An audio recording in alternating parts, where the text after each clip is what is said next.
어제 약 5시간 동안 국방부와 합참 관계자들에게 보고를 듣고 또 저희들이 질문을 하고 답변을 듣고 또 주요 자료들을 열람하는 시간을 가졌습니다.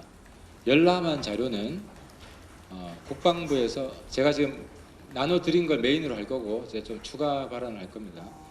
열람한 자료는 국방부에서 그 청와대에 보관 자료들은 거의 다 열람을 했고 그 중에 포함된 SI 정보들은 삭제한 상태에서 저희들이 열람을 했습니다. 그리고 청와대에서 국방부에 내린 여러 가지 보고문들, 공문들은 대통령 지정 기록물 논란이 있어서 저희들이 열람하지 못했다는 사실을 알려드리고 중간에 질의 과정 중에 답변으로 나온 내용은 있다는 말씀도 드립니다. 저희들은 실종자 구조 노력에 주로 초점을 맞추어 진상 파악을 한 결과 많은 의문 사항이 해소되었고 그것을 하나씩 말씀드리도록 하겠습니다. 제가 총 6가지 제목을 정리하는데요. 첫 번째, 이대준 씨가 북한 해역에서 발견된 시간부터 돌아가실 때까지 6시간 동안 우리가 구조할 수 없었나 하는 겁니다. 여기서 핵심적으로 확인된 것은 당시에 남북한 통신선이 끊어져 있어서 대처가 힘들었다는 문 대통령 발언이 있었는데 그것이 사실이 아니라는 것을 확인했고 국방부가 그걸 이제 저희들한테 알려주었습니다. 저희 TF가 가장 중요하게 찾고자 하는 해답이 바로 이것이었는데요. 정부는 과연 그러면 그 구조 노력을 하는 것 자체가 원천 봉쇄되어 있었나 하는 이 질문에 대한 답을 찾아야만 국가의 국민 보호 의무에 대한 반면 교사를 우리가 삼을 수 있기 때문이었습니다. 아시겠지만 국방부는 이대준 씨의 생존 사실이 확인된 22일 오후 3시 30분 이후 이대준 씨가 사망할 때까지 대통령으로부터 어떤 구조 지시도 없었다는 점을 확인해 주었습니다. 특히 22일 저녁 6시 30분경에 대통령에게 서면 보고가 있었지만 국방부는 이대준 씨가 사망할 때까지 대통령으로부터 지시받은 사항이 없다고 했습니다. 또 국방부는 이대준 씨가 북한 해역에서 생존한 채로 발견되었다는 첩보를 인지한 후에 정부 차원에서 가용한 수단을 최대한 활용하여 실종자 구조 및 송환을 북측에 적극적으로 요구하지 않았다는 점에 대해서도 대단히 아쉽고 책임을 통감한다고 했습니다. 국방부가 확인해준 가용 대북 채널은 유엔사가 관리하는 판문점 채널이었습니다. 실제 9월 23일 이대준 씨가 돌아간 직후에 이 채널을 이용하여 국방부에서 대북 통지문을 발송한 사실이 있습니다. 남북한 통신선이 끊어져 있어서 대처가 힘들었다는 당시 문 대통령의 발언이 사실이 아니었던 것입니다. 이를 국방부가 확인해 주었습니다. 두 번째, 이대준 씨가 사망한 다음 날 하루 동안 사망과 시신 소각 사실을 은폐했다는 점을 사실상 인정을 했습니다. 국방부는 22일 이대준 씨가 북측 해역에서 북한군에 의해 사살되고 시신까지 소각되었다는 정보를 입수를 했습니다. 거의 실시간으로 입수를 했고 이 사실에 대한 모든 분석이 끝나서 23일 오전에 대통령께 대면 보고가 이루어진 것입니다. 그럼에도 불구하고 모든 분석이 끝났음에도 불구하고 23일 하루 동안 정부는 국민들에게 이대준 씨의 사망 그리고 시신 소각 사실을 은폐했습니다. 23일 국방부가 기자단에게 알린 공지문에 따르면 우리 공무원이 서해상에서 실종되었다는 사실 그리고 북한 해역에서 발견되었다는 점만 23일에는 알렸습니다. 북한군에 의해 피격된 사실을 하루 이상 국민들에게 은폐한 것입니다. 이것은 또 23일 오후 판문점을 통해 북한에 발송한 대북 통지문에도 실종자가 발견되면 돌려보내달라는 뒷북 요구를 했다는 점에서 다시 한번 확인됩니다. 은폐가 의도성이 있다는 거죠. 이미 죽어서 시신소각됐다는 사실을 확신하고 있었음에도 불구하고 실종자가 발견되면 돌려보내달라. 이 사실만 북한 통지문에 적었다는 겁니다.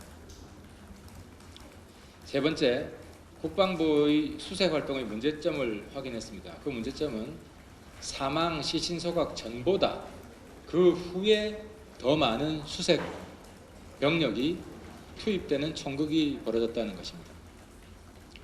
국방부가 TF에 보고한 일자별 수색에 투입된 군 함정 항공기 현황에 따르면 21일부터 24일까지 동원된 함정은 일자별로 5척, 9척, 6척, 그리고 항공기는 0대, 2대, 2대였다가 9월 25일부터 10월 2일까지 함정은 16척으로 항공기는 4대로 함정은 거의 2배 정도, 항공기도 2배 정도 숫자로 늘어납니다. 실종자가 살아있을 때 사실 더 적극적으로 수색해야 했음에도 사망 이후에야 수색 병력을, 그리고 사망 그리고 시신 소각 이후에 수색 병력을 늘린 겁니다. 국방부는 실종자가 북한 해역에서 피격되고 시신이 소각되었다는 점을 확인해 놓고도 의미 없는 수색 작전에 군 자원을 투입한 것입니다. 그 이면에는 북한이 전통문을 통해 시신 소각 사실을 부인한 것과 관련이 있습니다. 사망하고 시신 소각되었다는 국방부 첩보 결과가 사실상 배척되고 북한의 답변이 더 존중된 그런 사건입니다. 네 번째, 청와대가 북한의 시신 소각 사실을 번복하도록 왜곡했다는 점을 확인했습니다. 이건 어제 저녁에도 약간 말씀을 드렸는데요. 국방부는 서해 공무원 피살 사건에 대한 주요 쟁점 답변 지침, 이 공문을 하달한 주체가 NSC 사무처라는 사실을 확인해 주었습니다. 이 사무처의 사무처장이 당시 서주석 차장이었습니다. 서주석 차장이 스스로 인정한 바와 같이 북한이 시신 소각을 부인함에 따라 어떻게 대응할 것인지에 대한 지침이었습니다. 국방부로서는 직접 확인하여 발표한 내용에 대해 스스로 부인하는 입장에서야 하는 치욕스러운 일이었습니다. 국방부는 시신 소각 발표를 11시에 했는데요. 11시에 하기 전에 청와대에 사전 초안을 보고했습니다. 초안을 보고하고 청와대가 동의한 최종안을 국민들께 발표를 한 건데 그 최종안에 시신 소각 내용이 들어 있었습니다. 그러니까 청와대가 24일에는 시신 소각에 대해서 동의를 했다는 겁니다. 하지만 25일 북한이 그 사실을 부정하자 국방부에 사실상 입장 변경을 요구하는 공문을 NSC 사무처 명의로 보낸 것입니다. 그래서 25일 이후부터 국방부에서 시신 소각으로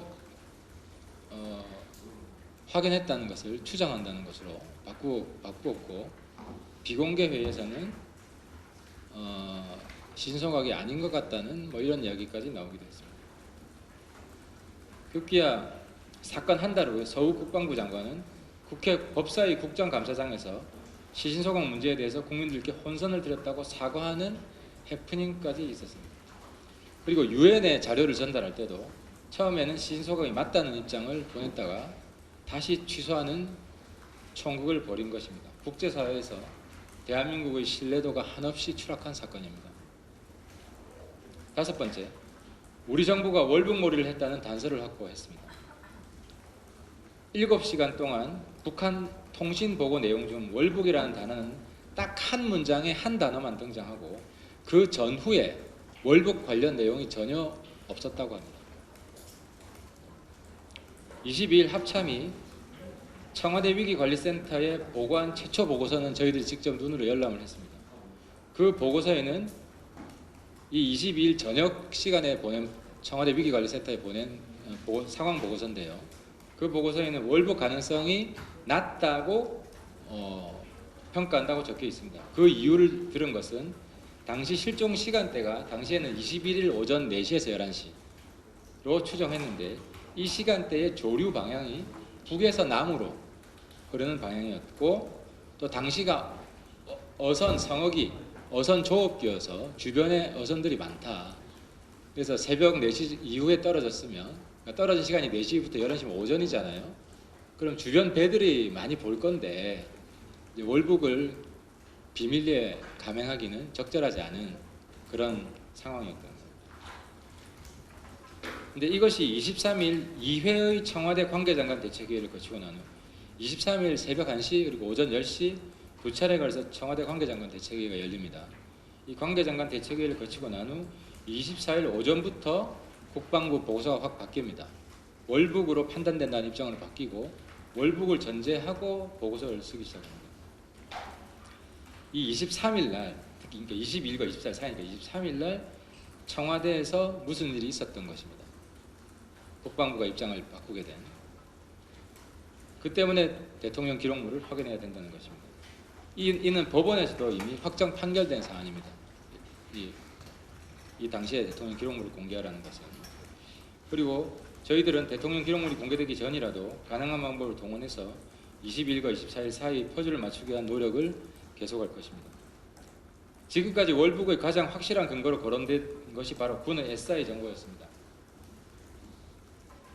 근데 이 SI 월북 신뢰도, 월북 그 판단의 신뢰도를 우리가 높이 볼 수 없는 또 다른 이유가 있습니다. 그건 뭐냐면 방금 이야기를 했지만 그 7시간 통신에 해당하는 방대한 내용인데 이 첩보가 그중 월북이라는 단어는 딱 한 문장에 한 번 등장하고 그 전후에 전혀 월북 관련한 내용이 없다. 왜 월북했고 어떻게 월북했고 뭐 이런 내용들이 전혀 등장하지 않습니다. 또 중요한 것은 월북 단어가 등장한 시점이 북한군에게 발견한 직후가 아닌 2시간 지난 후였다는 것입니다. 한 5시경에 월북이라는 단어가 등장한다는 것입니다. 만약 확고한 월북 의사가 있었다면 월북 관련 내용이 상세히 나와야 하고 3시경 발견됐을 때 그 직후에 나왔어야 한다는 게 저희들 판단입니다. 또 국방부가 청와대에 보고한 문서를 열람한 결과 입수한 지 40여 시간이 지난 시점이었기 때문에 그 희생자 이대준 씨가 기진맥진한 상태였다라는 표현도 나오는 것을 확인했습니다. 그러니까 이대준 씨가 월북 의도가 있었다는 판단의 신뢰도가 의심받을 수밖에 없는 이런 근거들입니다. 마지막으로 국방부가 당시 월북 근거로 4가지를 들었습니다. 그 하나가 통신감청의 월북이라는 말이 나온다는 것이었고 나머지 3가지는 슬리퍼, 구명조끼, 부유물 같은 것이었는데 이 3가지는 해경 보고 때도 제가 이미 말씀드렸고 급조된 것이어서 월북 근거로 타당하지 않다는 것을 국방부도 인정했습니다. 다시 한번 정리를 하자면 슬리퍼는 다른 사람의 여러 사람의 DNA가 발견되어서 이대준이 것이라는 확실한 증거가 없고 구명조끼는 야간 당직자들은 필수적으로 착용하게 되어 있기 때문에 그것이 월북을 위해 준비한 것이라는 증거라고 단정하기는 어렵다는 것이고요. 부유물도 배 안에서 나온 것인지 배 바깥에서 우연히 잡은 것인지 확인도 안 된 상태에서 부유물이 존재한다는 사실만으로 월북 근거를 삼았다는 것은 굉장히 경솔했다는 것을 국방부도 인정을 했습니다. 제 말씀은 이 정도로 마치겠습니다.